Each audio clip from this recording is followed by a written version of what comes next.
Welcome to Damaris Faith. Praise the Lord. ఈరోజు 4వ సామెత అయిన ఎవరు తీసిన గోతిలో వారే పడతారు అనే సామెత గురించి తెలుసుకుందాము. కొంతమంది మూర్ఖులు ఎదుటివారు బాగా ఉంటే సహించలేరు. వారిని ఎలాగైనా సరే నాశనం చేయాలి అని అనేకమైన కుట్రలు పన్నుతూ ఉంటారు. ఎదుటివారిని నాశనం చేయడానికి చేసే ప్రయత్నాలు విఫలమయ్యి వారు తీసిన గోతిలో వారే పడతారు. అలాంటిదే బైబిల్లో నుండి ఒక కథ చెప్పుకుందాము. దానియేలును సింహపు గుహలో వేసినప్పుడు దానియేలును దేవుడు ఎలా రక్షించాడు అనే కథ గురించి తెలుసుకుందాము. దానియేలు బబులోను రాజు దగ్గర పనిచేసే సమయంలో దానియేలును చూచి రాజు ఎంతో ఇష్టపడ్డాడు. దానియేలు వంటి మంచివాడు, కష్టపడి పనిచేసేవాడు ఎవ్వరూ లేరు. ఈ మాటలు రాజుగారి ఇతర సేవకులకు ఎంతో కోపం తెప్పించాయి. అందుచేత వాళ్ళు దానియేలు కోసము ఒక కుట్ర పన్నారు. దానియేలు దేవుడిని ఎంతో ప్రేమించాడు. అందుకే అతడు రోజుకు 3 సార్లు ప్రార్థన చేసేవాడు. అప్పుడు ఆ దుష్ట సేవకులకు ఒక దుష్ట తలంపు కలిగింది. వాళ్ళు రాజు దగ్గరకు వెళ్లి ఇలా చెప్పారు, రాజా, ఒక కొత్త చట్టం ఉండాలి. ఇక్కడ ఎవ్వరూ రాజుకు తప్ప మరొకరికి ప్రార్థన చేయకూడదు అని చెప్పారు. ఆ ప్రణాళిక రాజుకు బాగా నచ్చడంతో కొత్త చట్టం ఏర్పాటు చేశారు. అయితే దానియేలు మాత్రం తన దేవునికే ప్రార్థన చేస్తూ వచ్చాడు. మనుష్యులు అతన్ని గమనిస్తున్నారని దానియేలుకు తెలుసు, కాని భయపడలేదు. రాజుగారు చేసిన కొత్త చట్టాన్ని పాటించడం లేదు. ఎందుకంటే దేవుడంటే దానియేలుకు అంత ఇష్టం. దేవునికి ప్రార్థన చేయడం అనేది చాలా ముఖ్యమైనది. దానియేలు ఇంకా మోకరించి దేవునికి ప్రతిరోజు ప్రార్థన చేస్తున్నాడు. సేవకులు నవ్వుకున్నారు. వాళ్ళు పన్నాగం ఫలించింది అని వాళ్లకు తెలుసు. వాళ్ళు పన్నిన పన్నాగంలో దానియేలు దొరికిపోతాడని, దాని ద్వారా దానియేలుకు శిక్ష పడుతుందని అక్కడ ఉన్న సేవకులు చాలా నవ్వుకున్నారు. ఆ దుష్టులు వెంటనే రాజు దగ్గరికి వెళ్లి ఇలా చెప్పారు, ఓ మహారాజా, దానియేలు నీకు కాకుండా తన దేవునికే ప్రార్థన చేస్తున్నట్టుగా అనిపిస్తుంది అని చెప్పారు. రాజుగారికి దానియేలు అంటే ఇష్టం కనుక ఇప్పుడు ఆయనకు చాలా బాధగా ఉంది. అయితే తాను చేసిన చట్టం విషయంలో వెనుకడుగు వెయ్యలేనని కూడా రాజుకు తెలుసు. అందుచేత దానియేలును బంధించడానికి రాజు తన సైనికులను పంపించాడు. వెంటనే సైనికులు దానియేలును తీసుకెళ్లి అతనికి శిక్షగా భయంకరమైన సింహాలు ఉన్న గుహల్లో అతన్ని తోసేశారు. అక్కడ సింహాలు గుర్రు గుర్రుమంటూ చూస్తున్నాయి. దానియేలు మాత్రం ఏమాత్రమూ భయపడలేదు. దేవుడు తనను రక్షిస్తాడు అనే బలమైన విశ్వాసంతో దానియేలు సింహాల గుహలోకి కూడా వెళ్ళాడు. సింహాల గుహలో కూడా ప్రార్థన చేస్తూనే ఉన్నాడు. రాత్రివేళ రాజుకు నిద్ర పట్టడం లేదు. అయ్యో, క్రూరమైన సింహాలను దానియేలును గుర్తు చేసుకుంటూ ఏమీ తినకుండా త్రాగకుండా అటూ ఇటూ తిరుగుతూ ఉన్నాడు. సింహాలు దానియేలుని చంపేశాయేమో అనే దిగులుగా చాలా బాధగా ఉన్నాడు రాజు. ఉదయం అయిపోయింది.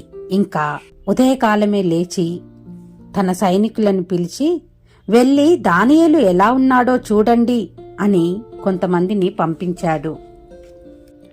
తెల్లవారుజామునే రాజు గుహ దగ్గరకు వెళ్లి దుఃఖస్వరంతో ఇలా పిలిచాడు, జీవము గల దేవుని సేవకుడవైన దానియేలు, నిత్యము నీవు సేవించుచున్న నీ దేవుడు నిన్ను రక్షింపగలిగేనా అని అతన్ని అడిగాడు.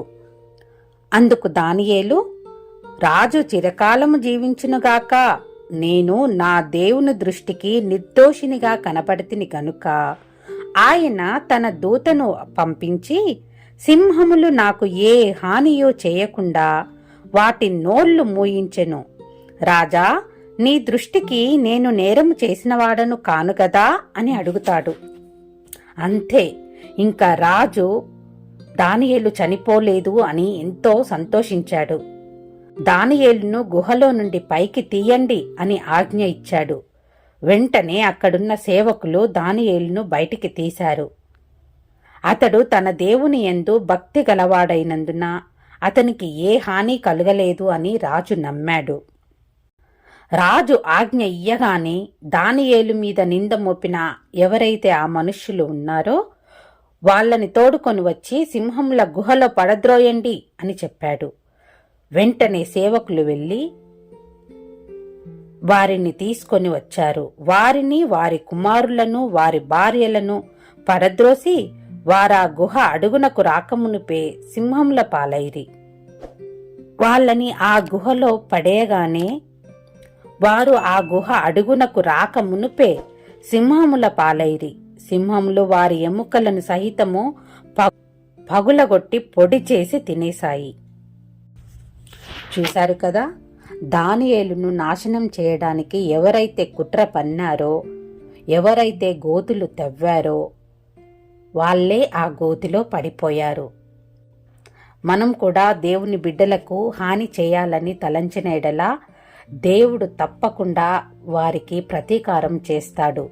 దేవుడు ఒక మాట చెప్తున్నాడు బైబిల్లో, నా బిడ్డలను ముట్టినవాడు నా కనుగుడ్డును ముట్టినవాడు అని. మనం కూడా ఎదుటి వాళ్ళు బాగుపడుతున్నారు కదా అని వారిని గురించి మనము కుతంత్రాలను, కుట్రలను చేయకూడదు. ఒకవేళ నీవు దేవుని బిడ్డవైతే నీకు నీ శత్రువులు ఎవరైనా ఆపద కలిగించాలి అని చూస్తే వాళ్ళు తీసుకున్న గోతిలో వాళ్లే పడేటట్టుగా ఆ దేవుడు తప్పకుండా చేస్తాడు. దానియేలు దేవుణ్ణి నమ్ముకున్నాడు కనుక దానియేలు సింహంల గుహలో నుండి కూడా ప్రాణాలతో బయటపడగలిగాడు.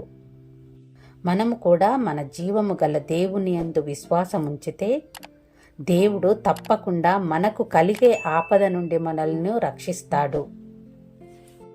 అంధకారంబు భువిన వారించిన రాజులు గనులు శత్రువులైనను, అంధకారంబు భువిన వారించిన రాజులు గనులు శత్రువులైనను, అగ్నిగుండములో సింహపు బోనులో, అగ్నిగుండములో సింహపు బోనులో దానియేలు దేవుడే నా సహకారి, దానియేలు దేవుడే నా సహకారి. క్రైస్తవ జీవితం సౌభాగ్య జీవితం, ప్రభు పిల్లలకు ఎంతో ఆనందం. క్రైస్తవ జీవితం సౌభాగ్య జీవితం, ప్రభు పిల్లలకు ఎంతో ఆనందం.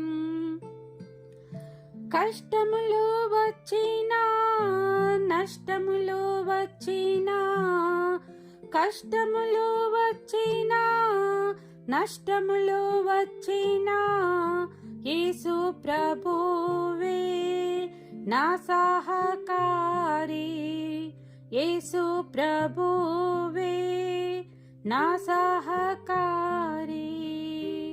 క్రైస్తవ జీవితం సౌభాగ్య జీవితం, ప్రభు పిల్లలకు ఎంతో ఆనందం.